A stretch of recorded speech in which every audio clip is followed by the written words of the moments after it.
Good afternoon, good evening, from wherever you're watching me. It's me, Nesta, the black teacher, ndipo ndabweranso ndi ma update alero. Ndipo nkhani yathu yoyamba lero tiyambire ndi kumudzi ku Malawi.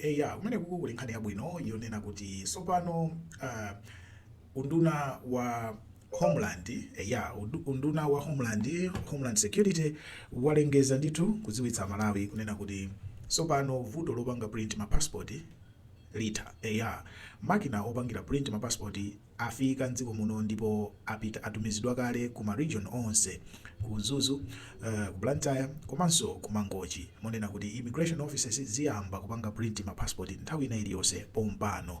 Ili ndi vuto lalikulu limene takhala tikudandaula lokhuza ma documents.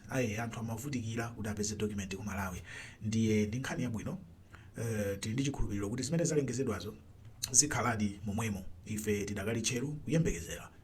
Ndithu nkhani yabwino imeneyo yochokera ku Malawi. Kuchoka kumeneko tiye tilowere kwawo kwa Donald Trump. Donald Trump tonse tikudziwa kuti wakhala akuvutavuta kwambiri kuti akufuna atenge Greenland. Sopano nkhani imeneyi kukhala ngati yatsekedwa sopano. Ndi kutsekedwa kwake Donald Trump wakambirana ndi bungwe la NATO komanso dziko la Denmark, ndipo agwirizana kuti America sopano ipatsidwa malo ku Greenland kumene itha kupangako ma military bases yake, itha kupangako install ma military installations yake ena aliwonse amene akufuna. Komano territory ya Greenland ndi ya Denmark iwo saitenga koma apatsidwa mpata. Ndi Donald Trump akusangalala kuti awina. Koma mukadziyang'anisisa zimene zizi ndi zomwe zidalipo ndikale. America idali kale ndi mabase ku Greenland, ndipo adagwirizana kale, adaloledwa kale kupanga install anything ku Greenland. Mwinanso America inachita kuchoka yokha. Itaona kuti base imene sikugwira ntchito kwambiri komanso asilikali ake kumangokhala kumene kucha yokha, inapanga abandon malo ena ndi ena ndikusala ndi malo amodzi. Sopano lero Donald Trump adzitembenuza zimenezi kukhala ngati kuti ndi awina kuti abweresa dili ya nyowani. Yedu zija ndi makamba za Donald Trump kuti iyeyo amafuna kuti chinthucho chikhale chochokera kwa iyeyo, aoneke ngati wachipanga ndi iyeyo. So nkhani ya Greenland zikuoneka kuti yatsekedwa pamene baba. Kuchokera ku nkhani ya Greenland ndiye tiloweso nkhani yomwe tinakamba dzulo kuti Donald Trump wakhazikitsa bungwe lake lomwe akulichula kuti Board of Peace. Bungwe limene lakhazikitsidwa dzulo. Ndiye ma details a bungwe limene tinanena ena, koma ena ndi ena akufika kumene. Ma details ambiri ndionena kuti yoyambirira tinene choncho, mkulu wa bungwe limeneli ndi Donald Trump, ndipo wasankhidwa kukhala mkulu wa bungwe limeneli wamuyaya. Kusonyeza kuti indefinitely chairman wa Board of Peace ndi Donald Trump. Kaya mpaka azachoke pa mpando, kaya mpaka azafe, iyeyo ndiye chairman wa Board of Peace. Azachita kusiya yekha kusiyira munthu wina. Chachiwiriso ndichonena kuti ngati mayiko akufuna kukhala ma permanent members agulu limene lili la Board of Peace, ngati dziko lanu likufuna likhale permanent member, likuyenera lipereke $1 billion. Wapanga invite atsogoleri ambiri tinawaona dzulo. Ena mwa iwo amene anali nawo ku launch kuja kumene amasayinirana. Komano aliponso ambiri atsogoleri amayiko akuluakulu amene sanapiteko ndipo sanatumize nthumwi. Komano nkhani ndionena kuti ngati mukufuna kukhala permanent member mulipire $1 billion. Ndipo ngati chairman azakhala Donald Trump mpaka kalekale pamene iyeyo adzafunire zosiya. Chinanso nchonena kuti ndalama zimene zima $1 billion amenewa adziperekedwa kuti adzikakhala ku akaunti ya ndani sizikudziwika. Popeza bungweli padakali pano silinakhazikise ma office kapena kulemba anthu ogwira ntchito ndi kukhazikisa amene limayenera kukhazikisira bungwe lina lililonse lalikulu, zimene sizinachitike. Ndiye timva kuti tsogolo lake la maganizo amenewa ndi lotani. Koma Donald Trump yemweyo anapanganso pa social media analemba zonena kuti zikuoneka ngati anthu ambiri akukondwera nane kwambiri, mwina ndi zaimenso ku president kachikena. Ngakhale kuyendera malamulo a dziko la America, iyi ndi term yomaliza ya Donald Trump, ndipo asala ndi zaka zitatu. Koma anapanga tweet zimene zizonena kuti malingaliro akumpeza kuti azaimenso asinthe malamulo.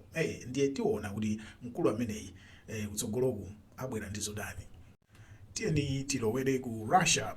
Kumene ku president wa Russia Putin nayenso anali ndi press conference yomwe amayankha mafunso dzulo. ndipo analankhula zinthu zina zimene zinapereka chidwi. Tonse tikudziwa kuti Russia yakhala ikuchitira nkhanza zoopsa Ukraine, makamaka munyengo ino yozizira kwambiri imene Ukraine, anthu aku Ukraine, anthu wamba amakhala amafuna magetsi kuti atenthetse nyumba zawo, amafuna ma heating systems, magasi kuti atenthetse nyumba zawo, koma Russia imapanga dala kuchitira chiwembu magetsi, kuchitira chiwembu magas systems, monena kuti anthu ambiri achikulire ana akuvutika kwambiri munyengo ino yozizira ku Ukraine chifukwa cha mabomba kapena kuphulitsa kwa zipangizo za magetsi zomwe Russia imachita. Ndiye dzulo walankhula zinthu zopasa chidwi zimene anakambapo zokhuzana ndi chuma cha Russia chimene chinalandidwa ndi maiko aku West, chifukwa Russia itayamba kupanga attack Ukraine, maiko aku West amene amasungira chuma cha ku Russia anachipanga freeze. Ndiye Russia, Putin dzulo walankhula kupanga suggest kuti chuma cha Russia chimene chinapangidwa freeze ku America, chuma chimenechi kuli bwino chithandizire kumanga zinthu zimene zaonongeka ndi nkhondo ku Ukraine. Ine ntawerenga nanenso nadabwa kuti ino ameneyo akuti akuona kuti chabwino chomwe chingachitike ndi chuma chimenechi ndikunena kuti chithandizire kumanga Ukraine. Anyway, nkhani ina yabwino yochokera ku Russia ndi Ukraine ndiyonena kuti sopano akufuna akhale ndi meeting yoyamba ya face to face ya direct between Russia and Ukraine. Tikuziwa zoti maiko awiri amene samapanga ma meeting a direct. Ma meetings awo amazera kwa anthu ena. Apita akakumane kuteke, awaso abweraso ndi nthumwi zawo kuteke, komano sopano akufuna abange ma talks zokambirana limodzi ndithu kukambirana way forward. So I hope kuti this is something positive. Tiyembekeze kuti mwina kutha kubwera zinthu zabwino kumeneko. So timalize ndi ku China sopano. China ndi Africa.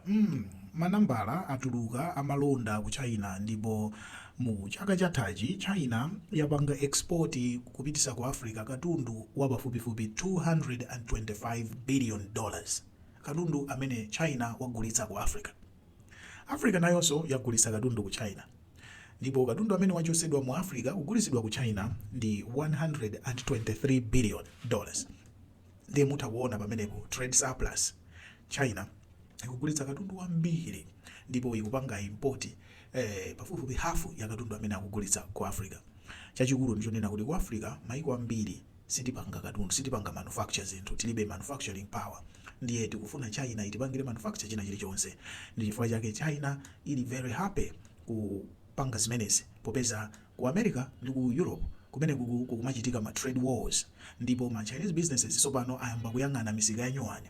Ndiye Africa ndi amene ali ngati an emerging market, chifukwa ku Africa kuli anthu pafupifupi 1.5 billion. That's a very big market. Chinanso chopatsa chidwi ndichonena kuti China yomweyi imabwereketsa ndalama ku maiko aku Africa. Mu chaka cha 2016 China inabwereketsa pafupifupi $29 billion ku maiko osiyanasiyana ku Africa. Koma mmene imati 2022 China ngongole zopereka ku Africa zinatsika kufika pa 2.1 billion. Kuchoka pa 29 billion kufika pa 2.1 billion. Ayamba kuchepesanso ndalama. Anyway, ndilekeze pamenepa, tiyeni tichezabe kutsogoloko. Zikomo kwambiri.